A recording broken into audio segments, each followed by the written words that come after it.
So it's no surprise that I really like Ocarina of Time. In fact, it's my favorite game of all time. I love the world, the characters, the dungeon, and the bosses. But today I want to take a look at all the bosses and rank them from worst to best. If you enjoy this video, feel free to subscribe and let me know your rankings down below in the comments. But without further ado, let's get right into the list.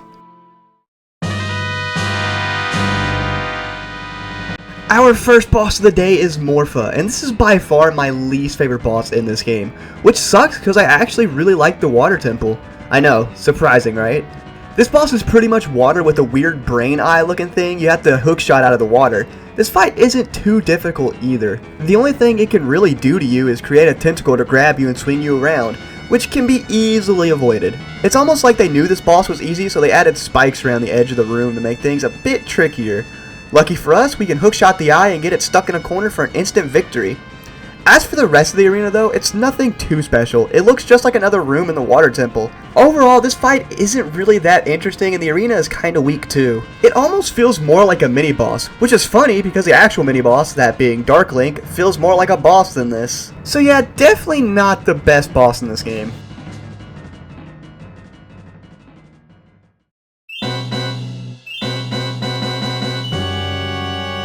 Next up, we have King Dodongo. This boss isn't bad, it's just lacking a bit. The boss design itself is actually super cool looking, and the arena is also really cool. The arena kinda reminds me of a 3D version of a 2D Zelda boss arena. You've got the big lava pit in the middle and the floor that wraps around it. Now you may be wondering though why I have this boss ranked so low, when all I've said so far have been positives. Well, it's because the fight itself. It's very easy and kind of repetitive. The boss rolls around the room and you have to wait for him to inhale so you can chuck a bomb into his mouth, leaving him vulnerable. Do this a couple times and he'll be defeated.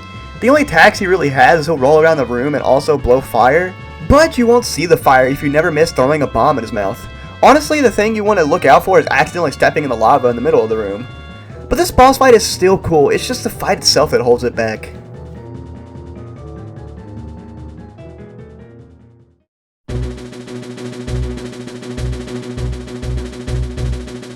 In number 8, we have Barinade. We're getting into the really good bosses now that don't have many flaws.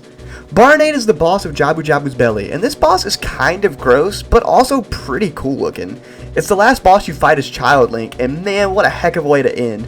This boss is super challenging too. It has electric jellyfish that it'll swing around, which can hit you if you're not careful. They are also used as a defense mechanism for the boss. While he's swinging his jellyfish around, it's much harder to hit him with your boomerang. So your first objective here is to take those out. Once defeated, you can use your boomerang to finally stun Barinade. But you still gotta watch out, because he can still shoot you with his electrical shock attacks while he's down. The only thing I would say that's lacking in this boss fight would be the arena itself. It's just another pinkish red room inside of Jabu Jabu, so nothing too special. But man, is the boss itself a fun one.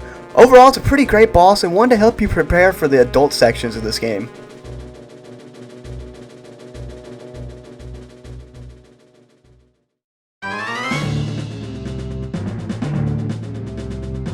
In 7th place, we have Volvagia. This is the boss of the Fire Temple. Now, I'm not the biggest fan of the Fire Temple, but this boss definitely made up for it. Volvagia is a lava dragon and he looks super cool. He even has long fire hair, which is actually super awesome. Unlike the previous bosses so far, this arena here is actually pretty great too. You have a platform in the middle of the lava, and on the platform are a bunch of holes where Volvagia will go in and out of. So not only is this arena super cool, it's also used in the fight as well. Your objective is to wait for Volvagia to come out of one of his holes, then you smack him with your hammer. It almost kind of feels like you're playing a game of whack-a-mole. Hitting him with your hammer will stun him, then you can start doing some real damage with your sword. You can also shoot him with arrows while he's flying around, and while it may not be too effective, it's cool to see multiple ways to take on a boss. As for the attacks, Volvagia has a lot of them. He can blow fire at you, he can hit you with his fire hair, and sometimes he'll fly way up and send boulders down on you. And those hurt. A lot. But overall, it's a pretty great fight with little to no flaws.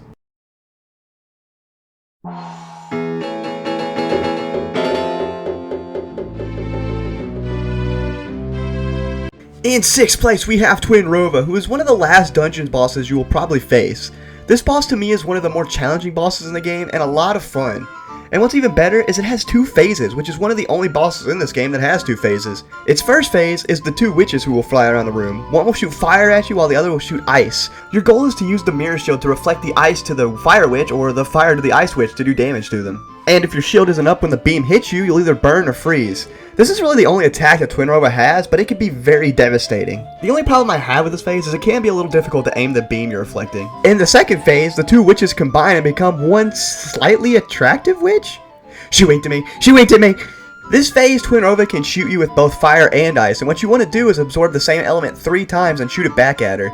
This will make her vulnerable to attacks. Do this a couple times and she'll be defeated, earning you the victory. So this boss is pretty fun, and the design of Twinrova is kind of iconic, especially considering this boss becomes an NPC in Majora's Mask, which you'll probably see a lot. Also, the boss arena is pretty cool here too, and pretty massive. So overall, a pretty great fight.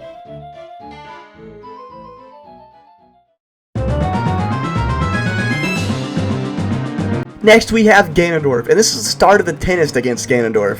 But this fight was actually cool though, because it's the first time we get to play tennis with him, but seeing it in future games did feel a bit repetitive. Your goal is to smack the ball of light back at him with your sword and then shoot him with the light arrows to weaken him. Occasionally he will charge up his attack, which will send multiple balls at you. I usually just avoided those as it's much easier to hit just the one ball. You also gotta be careful not to fall down below. It doesn't do much damage if you fall down below, but it is a hassle trying to climb all the way back up.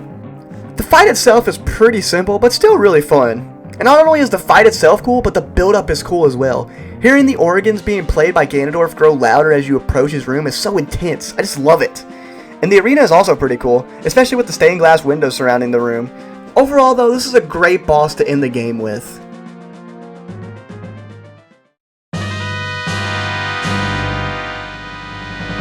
In 4th place we have Phantom Ganon. This is the first boss you face as Adult Link, and what a great way to start. One of my favorite things about this boss is he's the phantom of the main villain in the game. But what I like even more about that is the arena you fight this boss in. For some reason it feels like we are fighting him in a museum with creepy paintings posted on the wall. And what's even better is the paintings revolve around the fight kind of.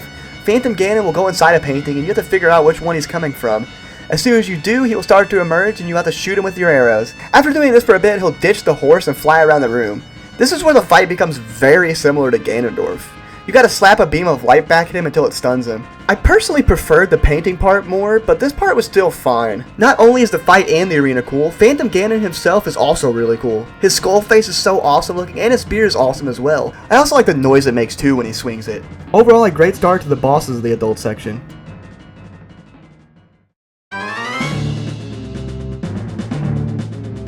In 3rd place we have Gohma. This is the first boss of the game and what a great start. Let me start by just talking about the atmosphere when you enter the room. The room is dark and kind of foggy, and when you first get in the room you may be confused because you don't see a boss, it just seems empty. But you hear a strange sound and when you look up, there she is, the Arachnid Queen Gohma. Then the arena lightens up and the battle begins. This part was just so epic to me. Honestly, just that part alone makes this boss so memorable for me. I just love it. The fight itself is pretty good too though. You want to use your newly acquired slingshot to shoot her eye when it turns red to stun her. Then she will climb the ceiling. There is a chance too she can spit out babies which will come and attack you, but if you're good at video games you'll probably never see that. As for Gohma's design, it's also great, but I will say she kinda reminds me more of a scorpion than a spider. I'm not really sure why though, but she's still really cool looking. Overall, this is the perfect boss to start an amazing game.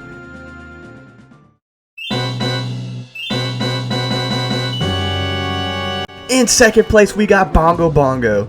This boss didn't used to be one of my favorites, because when I was younger I didn't really know what he was, and his face kind of reminded me of like a flower or something. It was only till I was older that I realized that this was a headless person that had been decapitated. How did this game get an E rating? And his hands are also not attached either. This is the perfect boss for a torture chamber like the Shadow Temple. Your goal is to shoot his neck hole while avoiding his hands that constantly try to hit you. I actually didn't know until my chat told me about this, but you can get the ice arrows before this boss and you can freeze his hands. It's such a cool touch that makes me love this boss even more. So not only is this boss cool looking, it's also really fun to fight as well. This boss is nearly perfect for me.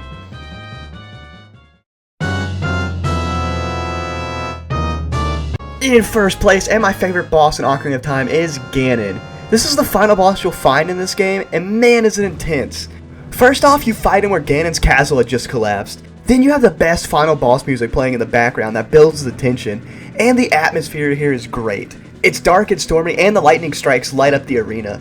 Also, another cool thing is you don't have the Master Sword at first because Ganon smacks it away, so you have to use either the hammer or the light arrows. or the big Goron sword if you got that. This is also probably my favorite look for Ganon. He's just so creepy looking here, especially in the darkness. And he also has two really cool looking swords as well. This fight ain't easy either. He will hit you with his swords and take a lot of hearts from you. After doing a bit of damage to his head or tail, you can reclaim the Master Sword. The fight will continue, but eventually you can finish him off in the most epic way ever. At the end of the day, this boss is the best of the best and a great way to finish my favorite game of all time. And there we have every Ocarina of Time boss ranked from worst to best. Let me know your list down below, and if you enjoyed this video, leave a like and subscribe for more. Also let me know what I should rank next. But until next time, thanks for watching.